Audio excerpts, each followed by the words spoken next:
The Forgotten Canvas. In a secluded corner of Venice, where gondolas glided through moonlit canals and ancient bridges arched over quiet waters, there stood an abandoned art studio. It had once belonged to Matteo Ricci, a painter whose name had nearly faded from history. His talent was undeniable, yet his story remained a mystery until the discovery of a single forgotten canvas changed everything. It was Emilia Verano, an aspiring art curator, who first heard of Matteo's lost masterpiece. She had spent years uncovering the legacies of obscure painters, and whispers of an unfinished painting hidden in Ricci's abandoned studio intrigued her beyond reason. Determined to find it, Emilia navigated the labyrinthine streets of Venice until she arrived at the neglected atelier. The building, draped in ivy and shrouded in silence, seemed to hold its breath. She pushed open the door, and dust particles swirled in the fading sunlight. Canvases leaned against walls, their colors muted by time, and palettes lay untouched on wooden tables. Then, she saw it. A massive painting covered by a worn, tattered cloth stood at the center of the room. Heart-pounding, Emilia reached out and pulled the cloth away. Before her was a breathtaking portrait of a woman, her expression caught between serenity and sorrow. Her eyes, deep and enigmatic, seemed to follow Emilia's every movement. But there was something odd. Her hands were only faintly outlined, as if Matteo had hesitated, leaving the painting incomplete. Why had he stopped? Determined to uncover the truth, Emilia combed through Matteo's letters and old journals. The more she read, the more she uncovered a love story steeped in tragedy. The woman in the painting was Isabella Montini, the daughter of a nobleman. She and Matteo had been lovers, but their love was forbidden. One stormy night, Isabella disappeared without a trace. The city was filled with rumors. Some whispered that she had been sent away to marry another, while others claimed she had drowned in the canals. Matteo was devastated. In his grief, he had begun painting her portrait, trying to immortalize her. But as the days turned into months, he had been unable to complete it. Emilia felt a deep connection to the story. She reached out to an art restoration expert to examine the painting further. As they carefully analyzed the layers of paint, they made a startling discovery. Beneath the woman's unfinished hands lay another image, something Matteo had covered up. It was a desperate message, scrawled in faint brush strokes, *, she never left. *. The words sent a chill through Emilia. What had Matteo meant? If Isabella had never left, where was she? Following this clue, Emilia delved deeper into historical records. She found an old police report from the year of Isabella's disappearance.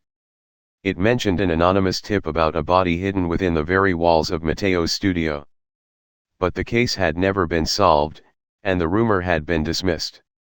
With the authorities' permission, Emilia and a team of restorers carefully inspected the studio's walls. Their hands trembled as they removed a section of decaying wood. Behind it lay a hidden chamber. And within, the truth was finally revealed.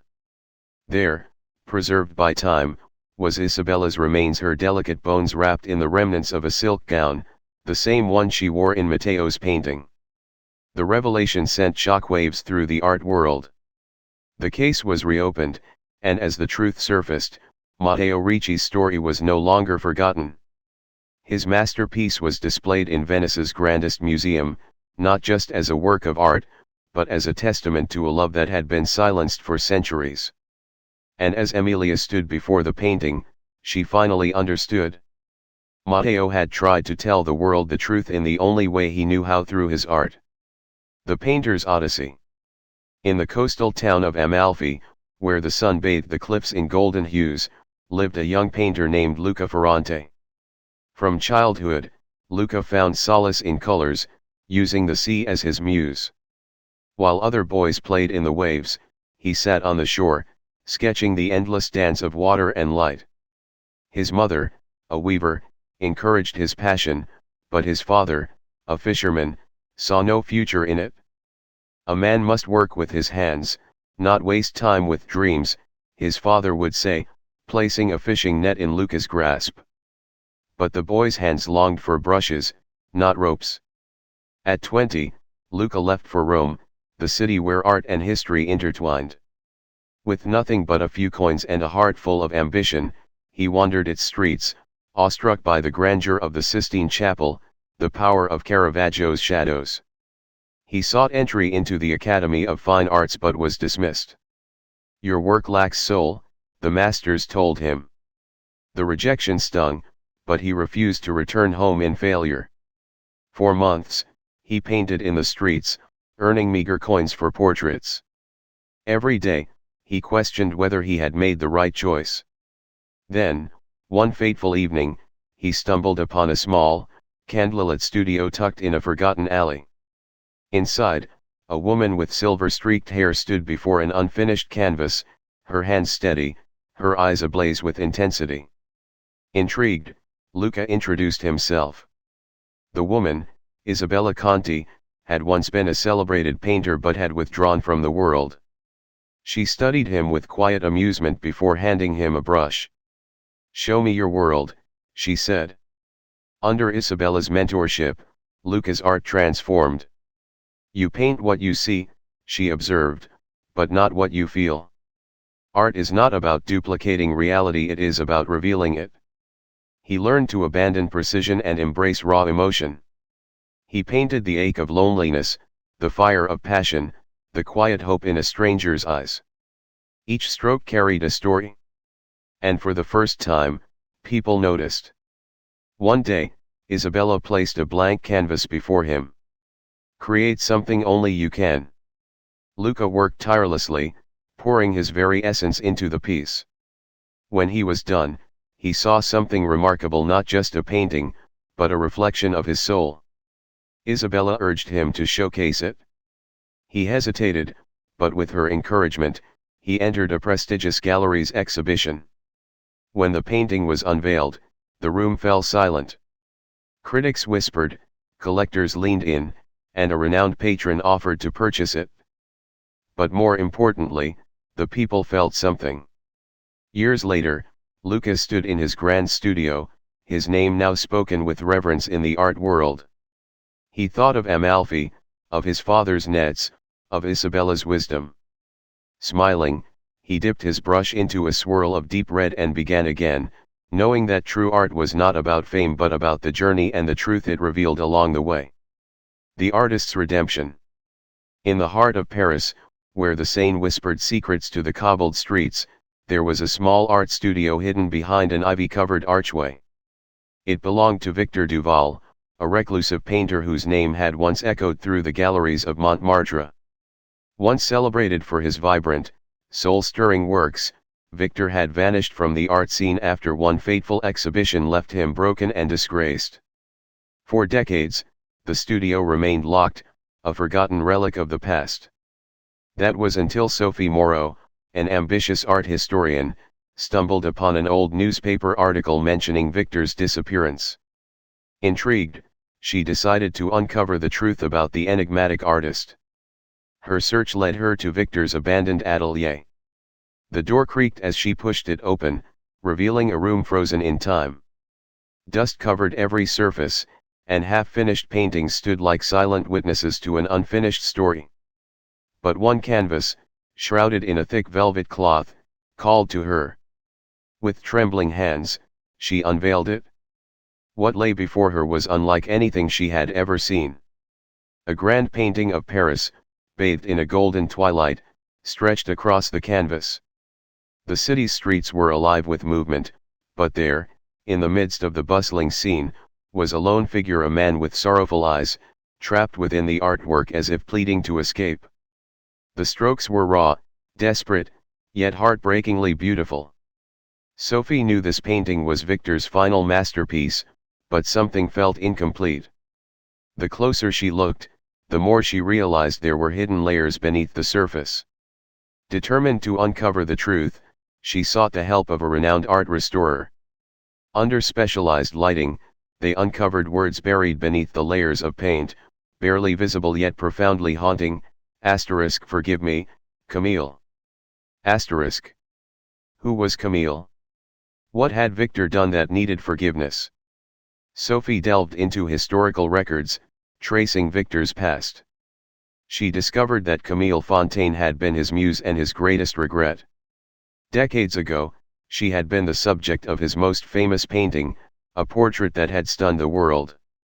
But during its grand unveiling, an art critic had accused Victor of plagiarism, claiming he had stolen another artist's vision. The scandal ruined him. In despair, Victor had destroyed the portrait of Camille, severing all ties with the world and vanishing into obscurity. But Sophie felt there was more to the story. As she investigated further, she found a collection of Victor's letters hidden inside a drawer in his studio. They were never sent, addressed to Camille, filled with words of sorrow and longing. In one letter, he confessed the truth: the critic's accusation had been false, a fabrication by a jealous rival. Victor had been innocent, but in his rage, he had burned the one thing he loved most, Camille's portrait. The realization struck Sophie like lightning. Victor had not disappeared out of guilt, he had vanished because he had lost the will to create, believing himself unworthy of art. Sophie knew she had to restore Victor's legacy. She worked tirelessly to bring the hidden layers of his final painting to light. When the restoration was complete, a second figure emerged beside the lonely man, a woman, her gaze gentle, her hand reaching out, as if offering redemption. Victor had painted Camille into his last masterpiece, his silent apology immortalized on canvas. The painting was unveiled in Paris's most prestigious gallery, and the art world was shaken. Victor Duval's name was no longer one of scandal, but of redemption. His story, once buried in shame, now stood as a testament to love, loss, and the healing power of art. And as Sophie stood before the painting, she felt Victor's presence in every brush stroke. His art had not only found its place in history, it had finally found its peace. The colors of destiny. In a quiet village nestled between rolling hills and winding rivers, a young artist named Matteo De Luca lived with dreams bigger than the sky itself. Ever since he was a child, he saw the world not as it was, but as a masterpiece waiting to be painted. Every tree shimmered with hues beyond green, every sunset held shades no eye had ever truly seen. His parents, humble farmers, admired his talent but feared for his future. Art is a luxury, Matteo, his mother would say as she kneaded dough for the evening bread. The world is hard on those who dream too much. But Matteo could not let go of his dream. He spent every spare moment sketching, painting, creating. His small home was filled with canvases of imaginary landscapes and portraits of people he had never met. Though his father wished he would take up a more practical trade, his mother secretly kept his drawings, tucking them away like treasures. One day, a traveling merchant came through the village, carrying with him books and trinkets from the great city of Florence. Matteo used his saved coins to buy a worn book on the Renaissance masters. As he flipped through pages filled with paintings by Botticelli, Da Vinci, and Michelangelo, his heart pounded. He knew, then and there, that Florence was where he belonged. With nothing but a satchel of supplies and his unwavering determination, Matteo set off. The journey was long and arduous, but when he finally arrived, Florence took his breath away. The towering cathedrals, the grand statues, the endless galleries, it was as if he had stepped into a living canvas. Eager to learn, he sought apprenticeships, but every master turned him away. "Your work lacks discipline," they told him. "You must refine your skill before you can call yourself an artist." Matteo was undeterred. He set up a small easel by the Arno River, painting the people who passed by, capturing their essence on canvas. Day after day, he practiced, honing his craft in the open air. Some stopped to watch, a few tossed coins his way, and slowly, his work improved. One evening, as Matteo painted a lone violinist playing under a lantern's glow, an old man approached. His sharp eyes studied the brush strokes with a knowing gaze. "You paint with passion, but you hesitate," the man observed. "Art is not about perfection, it is about truth." The old man was Lorenzo Bellini, a once renowned artist who had vanished from the public eye. Seeing promise in Matteo, he took him under his wing, teaching him not only technique but the soul of painting. You must feel the story before you paint it, Lorenzo urged. Every face, every shadow has a tale to tell. Under Lorenzo's guidance, Matteo's paintings flourished. He painted not just the city's beauty, but its sorrows, its joys, its unspoken emotions. Soon, his work caught the attention of a noblewoman, who commissioned a portrait. Then came another commission, and another. Years later, Matteo stood in his grand studio, his name known across Florence and beyond. But fame mattered little to him. What mattered was the journey, the struggle, the lessons, the passion that never wavered. As he picked up his brush once more, he thought of his mother's words, of the village he left behind, and of the colors he had yet to discover. And with that, he began to paint, knowing that his greatest masterpiece was still ahead.